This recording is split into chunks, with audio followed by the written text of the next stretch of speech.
무덤이 됐다고 전했습니다. 이날 테슬라의 주가 하락에는 고개 소프트웨어 업체 SAP가 테슬라의 전기차를 더는 구매하지 않을 것이라고 밝혔다는 언론 보도가 영향을 준 것으로 분석됐습니다. 미국 일간지 월스트리트 저널이 지난달에 이어 또다시 일론 머스크의 마약 유통 의혹을 보도했습니다. 테슬라, 스페이스X의 전현직 이사들과 함께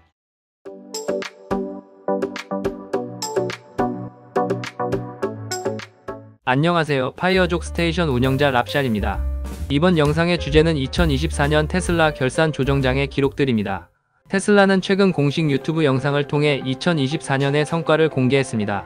주요 내용을 간단히 살펴보면 전세계 700만 번째 테슬라 차량 생산, 향상된 스마트 호출 기능 배포, 1억 번째 사율 80 셀 생산, 3분기에 파워월 배포 기록 달성, 기가 베를린에서 모델 Y 40만 대 생산, 배터리 라인 주당 생산량 1만 대 달성, 기가 팩토리 뉴욕 구축 계획 100% 달성, 상하이 기가 팩토리에서 300만 번째 차량 생산, 사이버트럭의 총 마진 플러스 달성. 특히 올해 가장 주목할 만한 이벤트는 로보택시 행사였습니다. 이 행사는 기존의 기술 중심에서 벗어나 대중들에게 직관적으로 테슬라의 상품과 서비스를 보여주는 자리였습니다. 다만 언론과 투자자들 사이에서는 자율주행 기술의 구체적인 상세 정보나 규제, 해결 방안이 부족하다는 지적도 있었습니다. 그럼에도 불구하고 이후 호실적 발표와 트럼프 대통령 당선 소식으로 인해 테슬라 주가는 단기간에 상승세를 타며 정고점을 돌파하는 놀라운 성과를 거뒀습니다. 많은 구독자님들은 2024년 테슬라의 긍정적인 면만 기억할 수도 있습니다. 하지만 주가는 10월 이후 단 2달 만에 폭발적으로 올랐을 뿐 그전까지는 전기차에 대한 악재 뉴스가 지배적이었습니다. 저는 지난 영상을 통해서 주식 투자에서 기록의 중요성을 강조했고 이번 영상에서는 2024년 조정장에서 나타났던 악재 뉴스들 그리고 그 시기 언론이 투자자들에게 어떤 공포를 심어줬는지 살펴보려 합니다. 이런 기록들은 다음 조정장이 올 때 참고 자료가 될 것입니다. 2024년 초 테슬라는 언론의 맹공을 받기 시작했습니다. 미국 중부에서 영하 30도에 이르는 한파로 테슬라 차량이 충전되지 않고 시동이 걸리지 않는 사태가 발생했습니다. 국내 언론은 이를 부각하며 테슬라 전기차가 저온에서 심각한 결함을 보인다고 보도했습니다.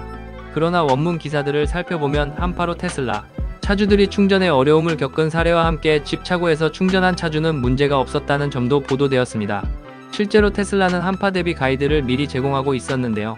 배터리 예열 기능 활성화, 배터리 잔량 최소 20% 유지 권장, 얼음 제거 도구나 따뜻한 물수건 사용 방법 공유 등 이런 점들은 국내 보도에서는 거의 언급되지 않았습니다. 일론 머스크 마약 복용설, 과거 조 로건 쇼에서 대마초를 피웠던 모습이 회자되며 일론 머스크가 약물 중독자라는 의혹이 보도되었습니다. 하지만 스페이스X는 나사와 계약을 맺고 있는 회사로 머스크는 약물 검사를 통과해야만 합니다. 또한 여러 기업을 동시에 운영하며 성과를 내는 그가 약물 중독자라는 의혹은 상식적으로 맞지 않는 부분이 많았습니다. 독일 SAP의 테슬라 차량 구매 중단 선언. SAP는 테슬라 차량의 조기 인도로 인한 보관 문제와 잦은 가격 변동을 이유로 더는 구매하지 않겠다고 발표했습니다. 비슷한 시기에 렌트카 업체 허츠도 전기차 약 2만 대를 매각한다고 밝혔는데 이 중 테슬라 외에도 다양한 브랜드가 포함되어 있었습니다. 1월에 이 악재들로 인해 테슬라 주가는 고점 대비 약 30% 하락했습니다. 같은 시기 나스닥과 S&P 500 지수는 회복세를 보이며 빅테크 주식들이 상승했기 때문에 테슬라 투자자들에게는 더욱 어려운 시간이었습니다. 2024년 8월 전기차 화재 이슈. 전기차 화재는 올해 특히 부각된 악재 중 하나였습니다. 청라국제도시 아파트 화재. 메르세데스 벤츠 EQE350 전기차에서 화재가 발생하며 아파트 주민 23명이 연기를 마셨고 지하 주차장에 차량 87대가 전소 783대가 그을리는 대형 피해가 있었습니다. 8월에는 경기도 용인에서 테슬라 차량 하부 배터리에서 열폭주로 인한 화재가 발생했습니다. 포르투갈 화재 사고. 테슬라 차량에서 시작된 화재로 차량 200대 이상이 전소된 사건이 외신에 보도되었습니다. 안성시 테슬라 단독사고 사망 사건. 테슬라 차량이 충돌 후 화재가 발생했으며 운전자가 탈출하지 못해 사망한 사건이 발생했습니다. 테슬라의 공식 데이터에 따르면 전기차 화재는 약 1억 3천만 마일마다 한 건 발생하며 이는 내연기관차의 1800만 마일당 한 건보다 낮은 수치입니다. 배터리 제조사들은 고온 차단 기술과 난연성 재료를 사용해 화재 위험을 줄이고 있으며 향후 전고체 배터리 등 차세대 기술 개발로 안전성을 더욱 높일 것으로 기대됩니다. 이렇듯 전기차 화재는 희소한 경우이며 화재를 방지하기 위한 기술은 지속적으로 발전하고 있습니다. 따라서 전기차 화재가 지나치게 위험하다는 편향된 측면의 기사가 더 많았다고 생각합니다. 전기차 화재와 아이폰 데스그립.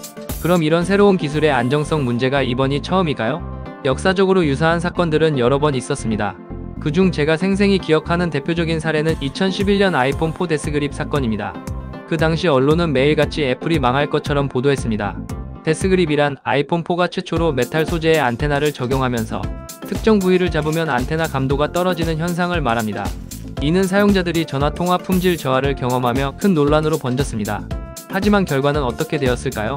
아이폰 4와 그 후속 모델인 4S는 합쳐서 1억 대 이상 판매되었습니다. 이 사례가 주는 교훈은 무엇일까요? 당시 해당 기술을 사용할 인프라가 이미 충분히 구축되어 있었고 소비자들이 실제로 제품을 사용하면서 자신에게 유용하다고 느낀다면 단기적인 문제가 발생하더라도 결국 제품을 선택한다는 것입니다. 물론 이러한 논란에 제조사가 어떻게 대응했는지도 중요한 요소였습니다. 애플은 당시 문제 해결을 위해 소프트웨어 업데이트를 제공하고 무료로 범퍼 케이스를 배포하는 등 적극적으로 대처했습니다. 반면 비슷한 논란에서 품질 관리나 대처 실패로 인해 사라진 기업도 많습니다. 그래서 우리 투자자들에게 중요한 건 그 기술이 진짜 혁신인지 아니면 사기인지 구별할 수 있는 눈을 가지는 것입니다. 새로운 기술이 문제를 일으키더라도 기업이 얼마나 신속하고 효과적으로 대응하느냐, 그리고 문제를 해결하여 재발을 방지하는 시스템을 갖추고 있느냐가 중요합니다. 이는 우리가 기업을 고를 때 반드시 눈여겨봐야 하는 요소입니다. 사람들은 일반적으로 부정적인 정보에 더 큰 흥미를 느끼고 이를 더 오래 기억합니다. 이는 생존 본능에서 비롯된 것으로 위험이나 위협 정보를 우선적으로 인지하고 대처하려는 본능적 습성 때문입니다. 신문사나 미디어는 이러한 인간의 성향을 활용해 독자의 관심을 끌기 위해 부정적인 기사를 더 많이 다루는 경향이 있습니다. 실제로 부정적인 인터넷 기사는 긍정적인 기사보다 조회수가 더 높습니다.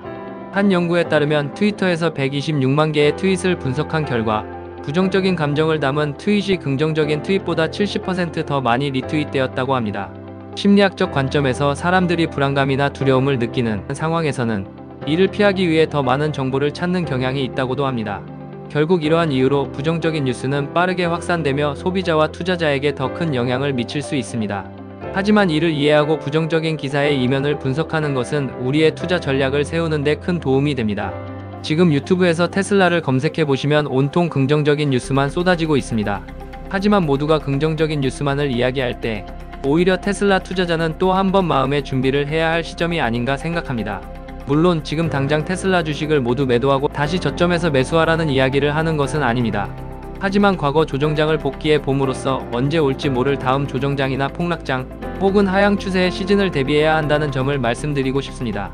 테슬라의 사업 모델을 정확히 이해하고 스스로 자료를 찾아보며 관련 책을 읽고 실제 테슬라 제품을 사용해 보면서 몸소 경험해야만 조정장이 오더라도 굳건히 버틸 수 있을 것입니다.